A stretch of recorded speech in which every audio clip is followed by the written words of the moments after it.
Agado kocha. No ang'eka.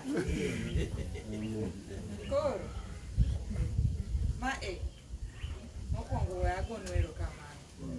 Jaduong' Ombudo erokamano. Imiya Amen. Konyo baba dhi loka.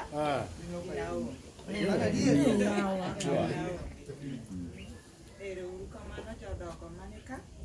An koro anto adwa gono mbaka matin. Kapok aluongo mbaka no nochakore gi dani gi jaduong'. Kane baba obiro okelo musungu Agoro ka to jaduong' ne wacho ni to ento koro pochama oted kuon, oted mchele, okelne ojiko. En imiyo ojiko to en okawo kuon ong'wenyo matin. Winjo wach, koro kuogo jodala. Saumu, ero mama ero wuok. Ndalogo ne wiye bor, noketo koro en oting'o thach, ento oketo pi e wiye. Oketo wiye kaka noketo ne en gi thach chuth. Dani gini ang'eni kama gintie kaka gintiere kuma gintiere gimor. Ma gima ne gigombo kendo ne giwacho pile ni yawa Linda kiduogi. Linda no kiduogi. Koro, kane baba obedo matuo, abiro maneno. Ma awacho ni yawa baba koro dong', baba ni ka. Kato min Judy oneno. Koro baba odong' dala kende. Kaparo ni yawa, to koro wabo timo nang'o. An loka. An gi nyathi ma tuore. Koro biro koni dhi tek. Awacho ni yawa mama, be didogi idhi ing'iyane kaka baba kony gi baba. Awacho ni ma to kang'eyo kanyalo dhi. Kadhi to we adhi ndalo manok mondo ane ni to anyalo dak. Kotamore tatemo. Dong. To koro ka mama oidho ndege biro to baba gona simo. To mama ma ubiro ni. To ko beda kacho. Ang'o modok ne loka. Otengo. Donge gige ne nyako losi. We obi in koro mano mai. In koro gimitimo kode wati. Anana setimo mara akelo nigo.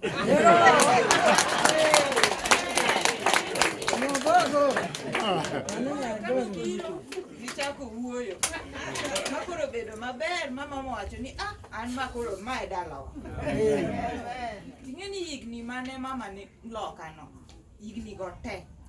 Mama kane wuoyo to Agoro mano dalawa. En dala Agoro kaendi e dalagi. Ma kata kumoro amora ng'ata mano wuoyo godo to Agoro dalagi. Ero koro mama iseduogo dala. You come back home. Aseduogo. Koro an mano kende madwa wacho. Amor aneno ka baba biro buonjo. Baba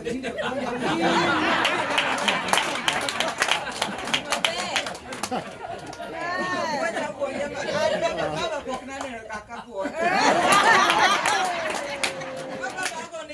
Tinde wago mbaka wanyiero gik manok timre chon.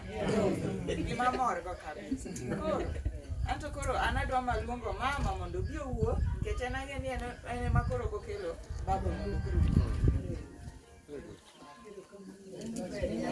Nonga watu ni napendo ngezi. Wacha ni go para no bloga. Wacha maler kabisa.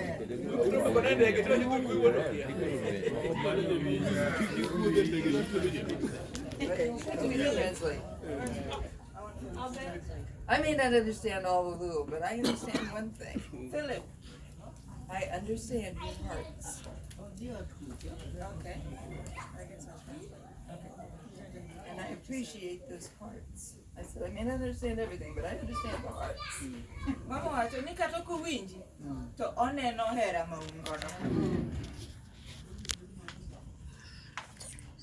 Last winter, when I was here, we were talking about me coming back. Ndalo winter kane obiro to ne gichako wuoyo kuom dogone ka. And I wrote something to share. To nandiko gimoro matin mondo awachnu.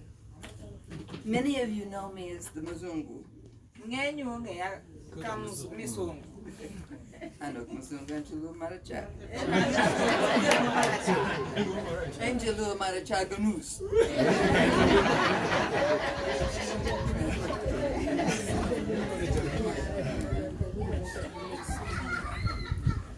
I wish there was time for everybody to say something, because I like hearing nice things. Nagombo ni ji obed gi thuolo mondo ji te owuo nikech an ahero winjo weche mamit. Yes, friends, relatives, children, old folks, all of you.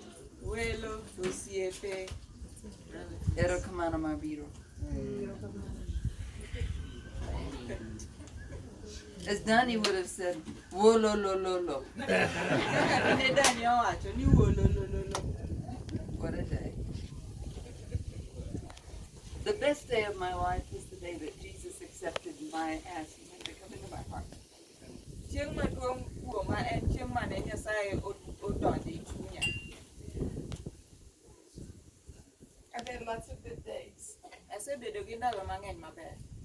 Mokwongo, I married him. natedone. Ariyo. Tiedo nyathi. Mar ariyo to nyara. Kawuono aduogo.